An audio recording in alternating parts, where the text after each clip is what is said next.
ഇന്നത്തെ ഏറ്റവും പുതിയ വീഡിയോയിലേക്ക് ഇവർക്കും സ്വാഗതം. ഇന്നേ ദിവസം ഓഗസ്റ്റ് 23 തിയേറ്ററുകളിലേക്ക് എത്തിയ മലയാളത്തിലെ പ്രധാനപ്പെട്ട സിനിമകളിൽ ഒന്നാണല്ലോ ഫൂട്ടേജ്.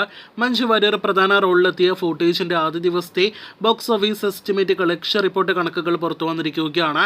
ഒരു പരീക്ഷണ സ്വഭാവമുള്ള സിനിമയായിട്ട് 18+ സിനിമയായിട്ട് ഇന്നേ ദിവസം തിയേറ്ററുകളിലേക്ക് എത്തിയ സിനിമയ്ക്ക് പോസിറ്റീവ് അല്ല ആദ്യ ദിവസം ലഭ്യമായിരിക്കുന്നത്.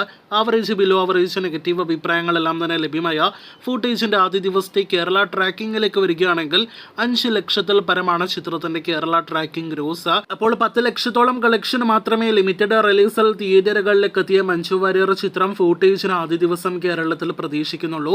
ഒട്ടും മികച്ച തുടക്കമേ എല്ലാ സിനിമയ്ക്ക് നേടിയെടുക്കാനായിട്ട് കഴിഞ്ഞിട്ടുള്ളത്. ചിത്രം ഒരു ലോ ബഡ്ജറ്റ് സിനിമ, 3-5 കോടി റേഞ്ചിൽ മാത്രം ബഡ്ജറ്റുള്ള മലയാളം സിനിമയാണ്. പക്ഷേ മഞ്ജുവിന്റെ ഏറെ നാളുകൾക്ക് ശേഷം തിയേറ്ററുകളിലേക്ക് എത്തിയ ഫൂട്ടേജ് തിയേറ്ററുകളിലെ മികച്ച ബോക്സ് ഓഫീസ് പ്രകടനം നടത്തുമോ എന്നത് സംശയകരമാണ്. അപ്പോൾ കാത്തിരിക്കൂ, അടുത്ത ദിവസങ്ങളിൽ ഇത് ഉൾപ്പെടെയുള്ള ഫൂട്ടേജ് ബോക്സ് ഓഫീസ് റിപ്പോർട്ടുകൾ കേട്ടാം.